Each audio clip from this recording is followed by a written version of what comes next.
Bless you. let's jump in. What was the aha moment for you where you thought, okay, this is it. I am a creative. There's no looking back. This is it for me. Hmm. Maybe I don't know if I've had that like no looking back moment because Really? I always just feel like I love the idea that in your life you get to have different chapters. So I love the idea that I am a creative. I will always be a creative. So I'll also say that I'll always be a creative in whatever I choose to do, but whether I choose to do it as a profession or as a job, I feel like that has room to change. Mm. So I will say my aha moment that I'm a creative, whew, very early on. Like I used to write short stories and I used to do little improv sketch radio shows with my brothers on the like little cassette with the little mic that was attached to it. Mm. And we still have them. And it was just absolute nonsense. It was so fun. It was completely made up and it was very fun. And then just continuing through, I guess it was maybe in college.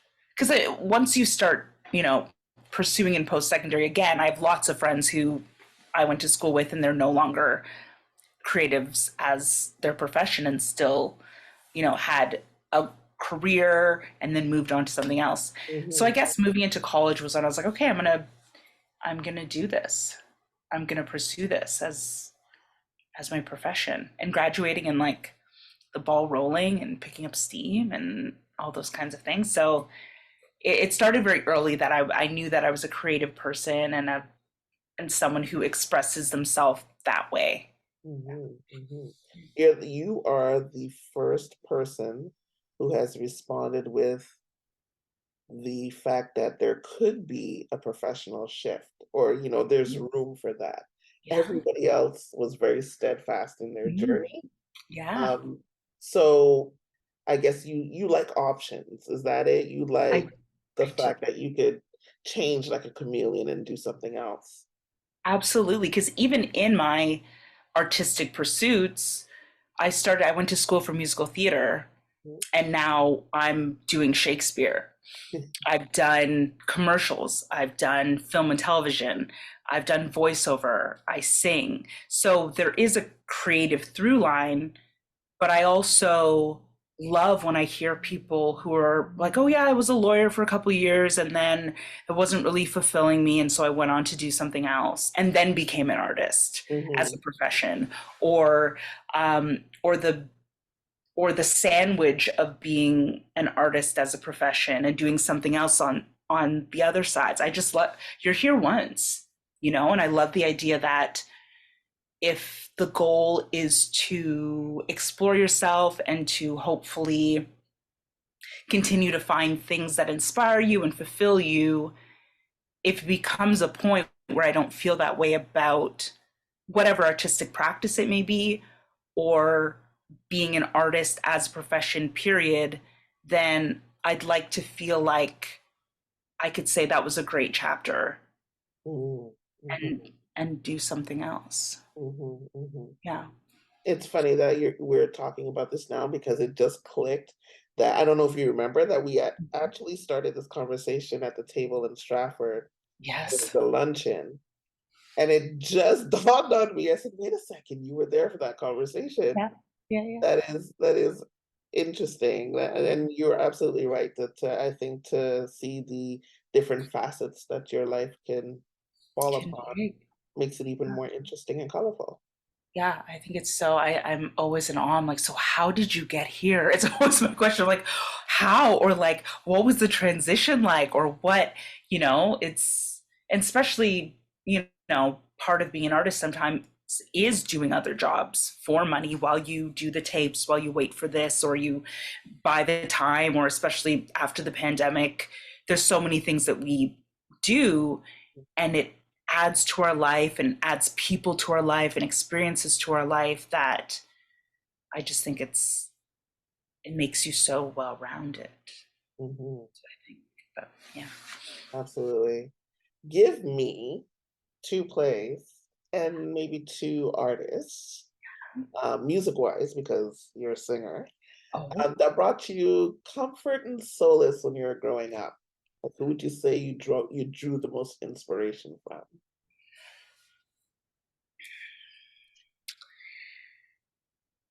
the first person that popped into my head was Lauryn Hill. Mm, So I'm probably going to say Lauryn Hill.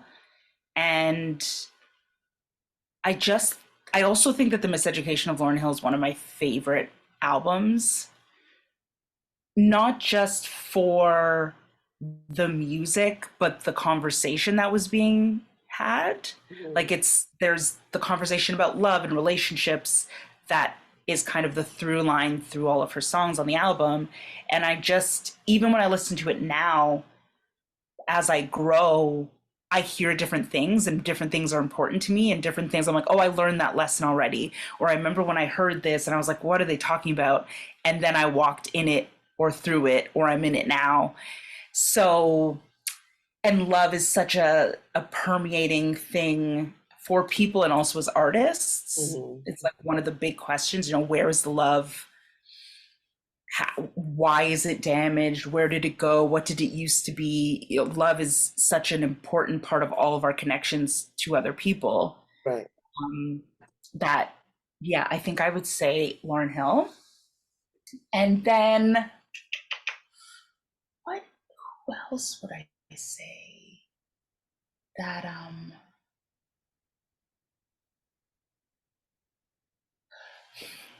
I have this. This is like I either want to say Diana Ross or Tina Turner. Mm. Two good Different, ones. but like I love the transformation, the ability to transform, the different facets of their careers and their personal lives that have allowed them to transform and to be legendary artists Mhm. that are so unique in their own right has always interested me. And I think kind of that thing of like what's like evolving, changing, like not being afraid for those things to happen, that draws me to them and the different stages of their career and their persona. And yeah, I think that's what I would say. What about plays? Oh, plays. Okay. So The Kink in My Hair by Trey Anthony um, is one of my favorite plays and was pivotal, especially coming up as a Black actress, to, I think that was one of the first plays that I saw with my mom and my girlfriends and watching Black women on stage. And I just remember crying like just unconsolably through a lot of it. I'm just like, oh my God, this is like this is me, this is my mother, these are my friends. Right. And seeing all of their stories and getting to do that play was like one of my career milestones. And to get to do it with Trey was a career milestone. And I still think about those women in that play. And I think about those women that I got to work with at that time and Mhm. where I was in my life and in my career. So I love The Kink in My Hair. I really Pivotal, do. monumental. It really was. No, It that's really great. is. Like yeah, I love that play. Another play that makes me think about. It's a musical. I'm going to say Parade. Is it based on a play? I wonder. It's a musical called. Oh no.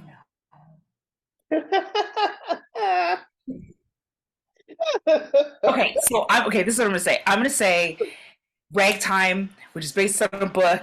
Mm, mm, mm, I'm gonna say Ragtime, yeah. just because. Oh, but then okay, We can based. skip for some time. I know, and I'm like, no, not a musical, but I'm still gonna say Ragtime, just because it is so beautiful, and the way that all of the stories are interwoven, and we get to see the experience of immigration, which was and is a big part of my life. Although I was born in Canada, my parents immigrated here, and the generations around me immigrated and above me immigrated. Mm-hmm. And that experience, race relations, is always an ongoing experience that throughout my life has changed. Yeah. And again, when I go back and listen to it, I hear different things.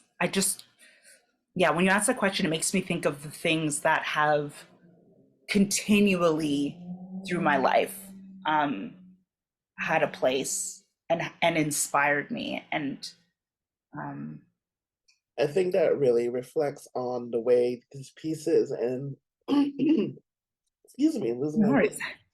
voice.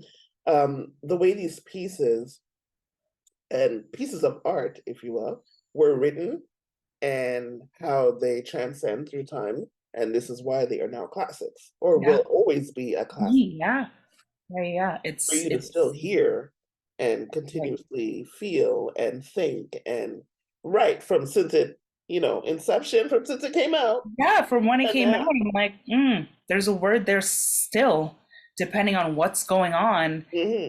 and yeah, it just yeah, it continues. So I think those are the ones. Good choices. Big shout out to Trey. Big shout out to Trey. Truly, I was beside myself when I knew that I was going to get to work with her on this play and even just do this play. He's Yeah, awesome. He's awesome. yeah, I felt very lucky and feel very lucky. Niceness. Now, as we said before, you're an actor, singer, dancer. So tell me, and I'm sure there are many. So, but tell me one project in each medium that challenged you the most and allowed you to really explore your skills and talents.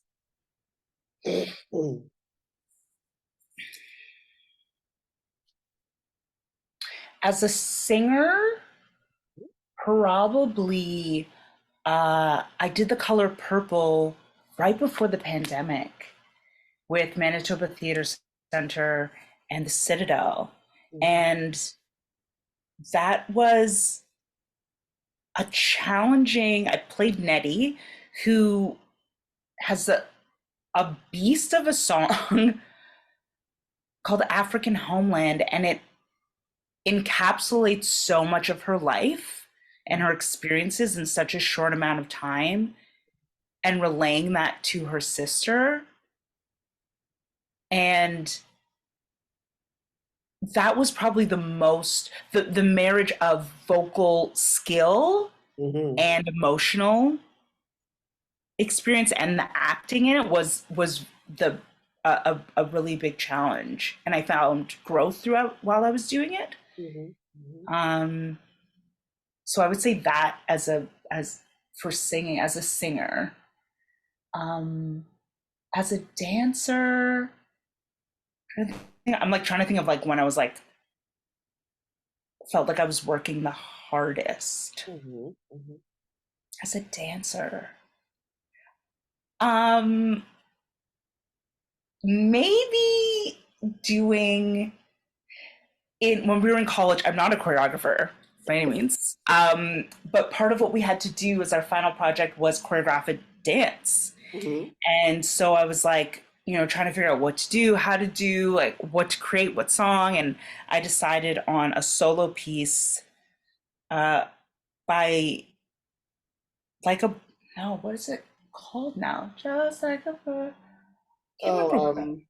Corinne Bailey Corinne Ray. Bailey Ray's, yeah. And I can't remember exactly. Oh my God, what's the name of that song? It's such a beautiful song. Oh, wow. I can't remember what it's called, which is wild because I listen I to it don't honestly. constantly. I love that song. Oh my gosh. So I decided to choreograph a solo to that song, and it was really my first time choreographing, doing a solo. Um, yeah, and it was exciting and frustrating, and I feel like those are the things I choose. I'm like, what was the most frustrating? Because I feel like that's like on the other side of that frustration is growth, and like, Yes. yes, I accomplished a thing, which Hmm. is Hmm. possibly not the best. So I'm like, I just want to do things that are really, really hard, and like I feel frustrated by them and I can't figure them out. Um, It's the best, as you said. It's growth. yeah, it's growth, but sometimes when you're in it, you're like, what have I done? What have I decided to do to myself? Um, so I would say that as a dancer, and it was so, yeah, it was so beautiful, and I felt so proud of myself. I And felt that from the smile that it elicited. Like you sat there and yeah, you smiled so big when you yeah, thought about it. I was like, I love I that. saw that. I love that. It was so great. It was so fun. And then as an actor, I'm maybe in it right now, Mm. actually. So I'm doing 3 shows at Stratford right now, Mhm. and I'm understudying in one of them. So kind of what you do in a show, we call it a track. Mhm. So right now I have 4 tracks. So there are 4 different shows in my head and how to do them. So I'm in Lear as myself, but I understudy someone else in Lear. So if they're out, then I go and do that track. Nice. And then I have my track in Les Belles Sœurs, and then I have my track in Much Ado About Nothing. And I've never had this many shows in my head at the same time. What is the limit like for an actor to take on? I mean, it depends on the person. I feel like I am at my limit. I think I am at my limit. I think 4 is where I might max out. I've never swung, which is when you know like maybe 6 or 7 in like one show, Oh, and that's wow. just what you do. And so you're just kind of ready to jump in. I think swings are the absolute superstars of live performance. They're just like I bow down to them constantly. They're incredible. Mm. So this is so going through all these different rehearsal processes. I started rehearsals in February. I just finished. When did we open Balsar? Maybe a month ago.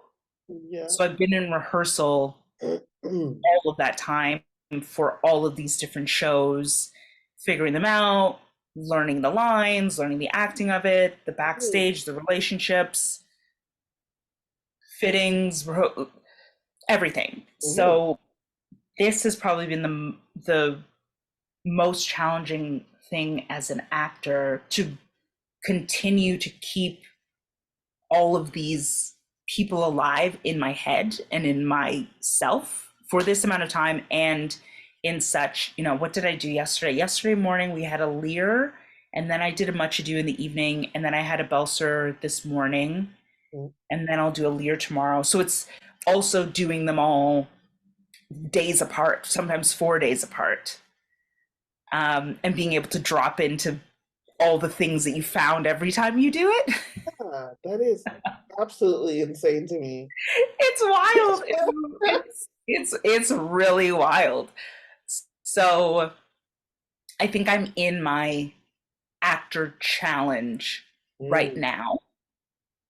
But I also have had pieces that um emotionally were and story wise, just in terms of like building myself as an actor Mhm.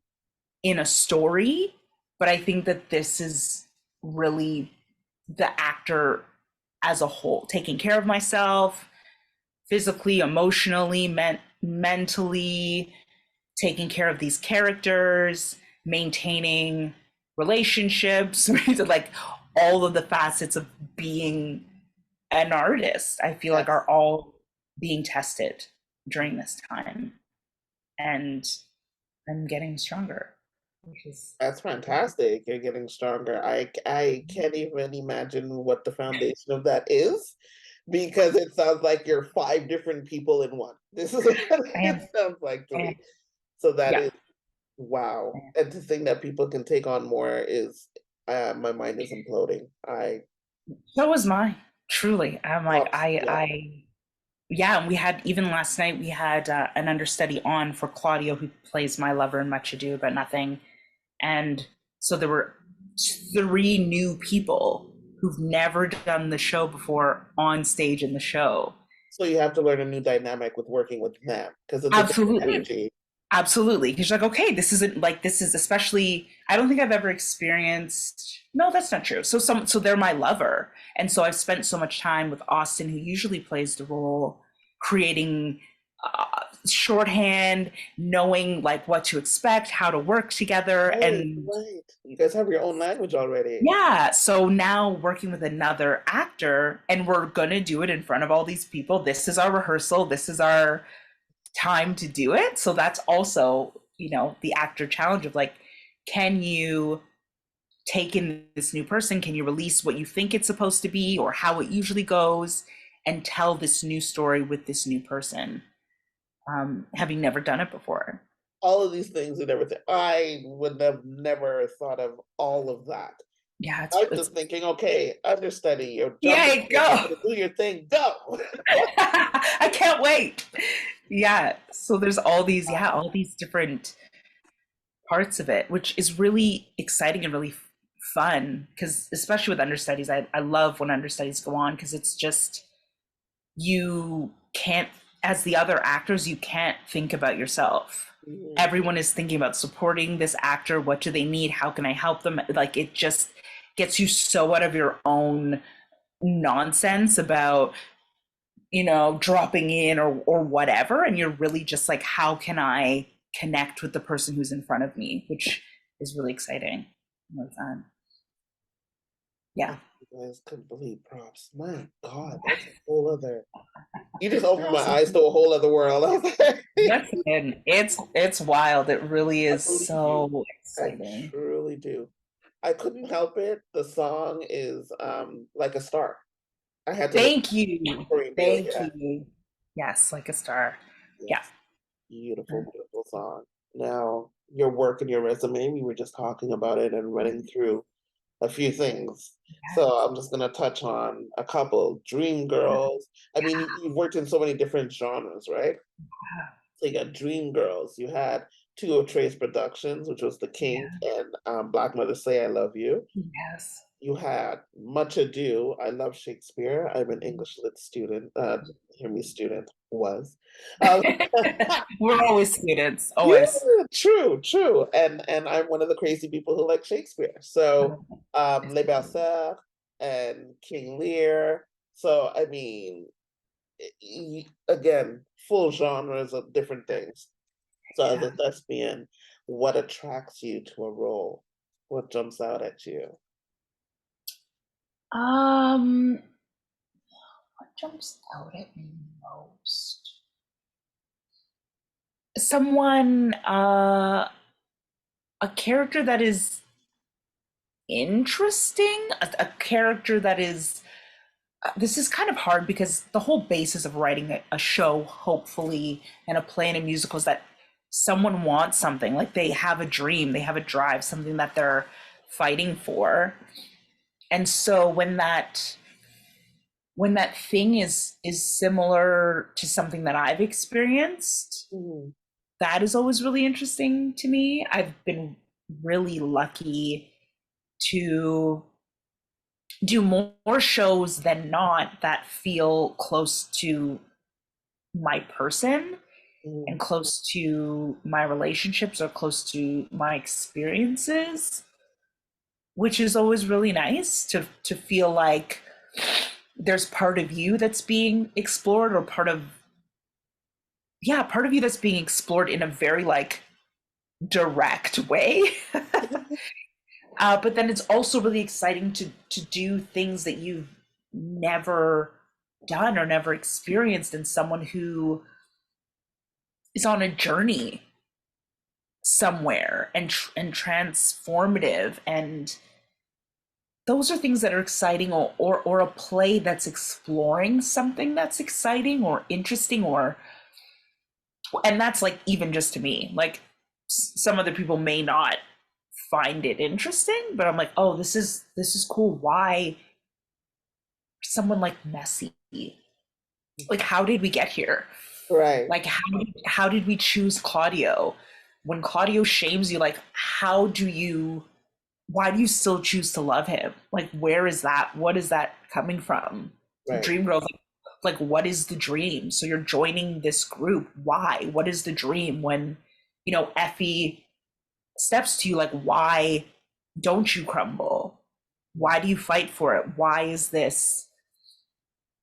So I think those are the things that interest me, and sometimes it's a director that I really want to work with, Mm-hmm. and so the trust is in what they will do with a piece that's really exciting. Um, yeah, or yeah, just a beautiful story or an exciting story. And Something is there that, something that you like to bring yourself to, like pieces of yourself to the character? yeah, or watch other people explore, like to get to be there while someone else Mm, explores something, or to be in support of someone exploring something. Relationships, they all seem so, I was just like, oh, they all seem very like the basics of acting, because these are the things that when you're starting to approach a character, these are the things that you're interested in. Like, what do they want? What are the relationships? Who are they in support of, and why? And who is supporting you? And what is the story that you want told? So if any of those things excite me in whatever way, whether it's challenge or seeing myself or mystery or magic or any of those things, then I'm like, cool.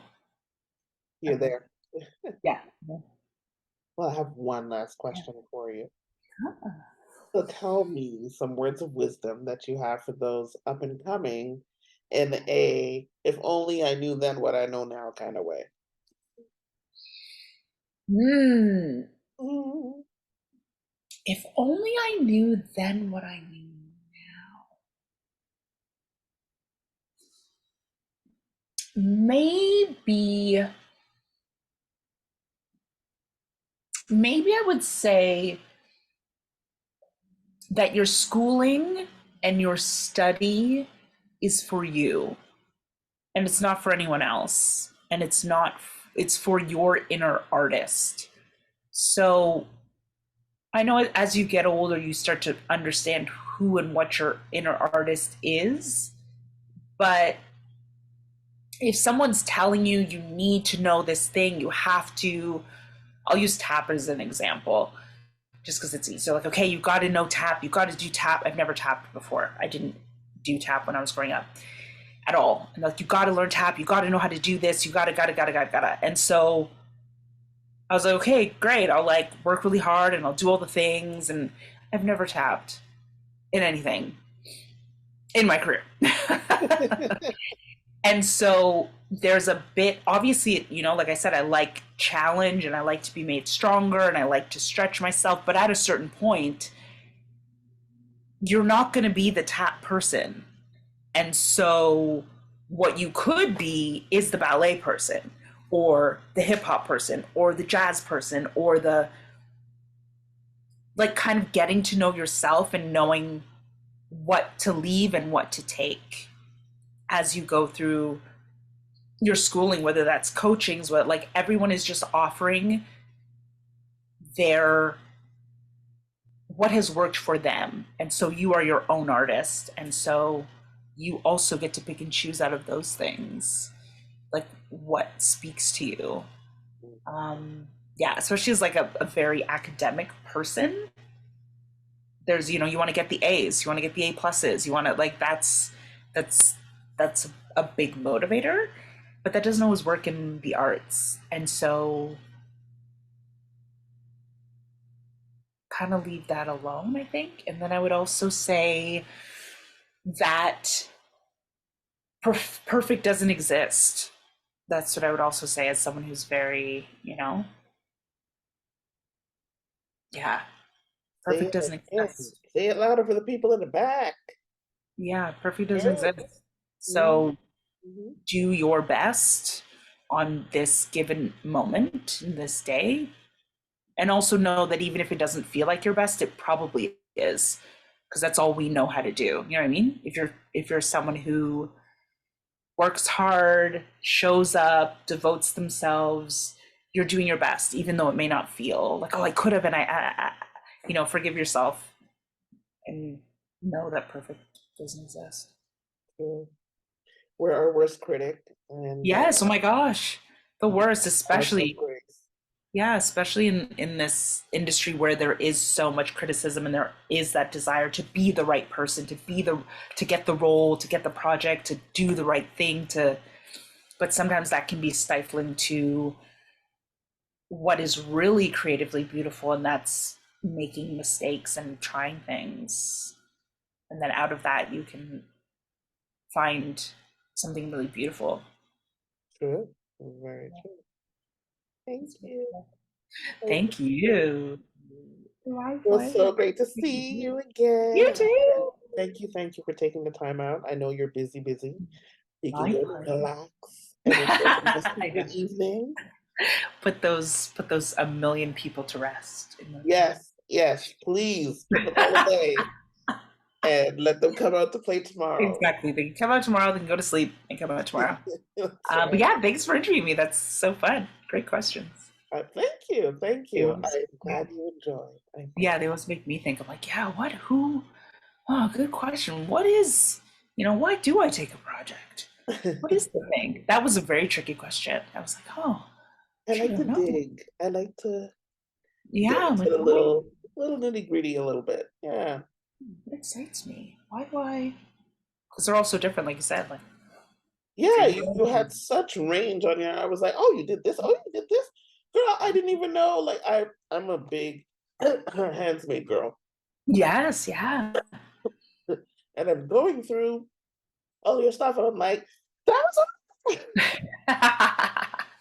I was gonna say that was an actor challenge, getting a gun. I was like, I'm like not that person at all. And I was like, okay, I'm also not.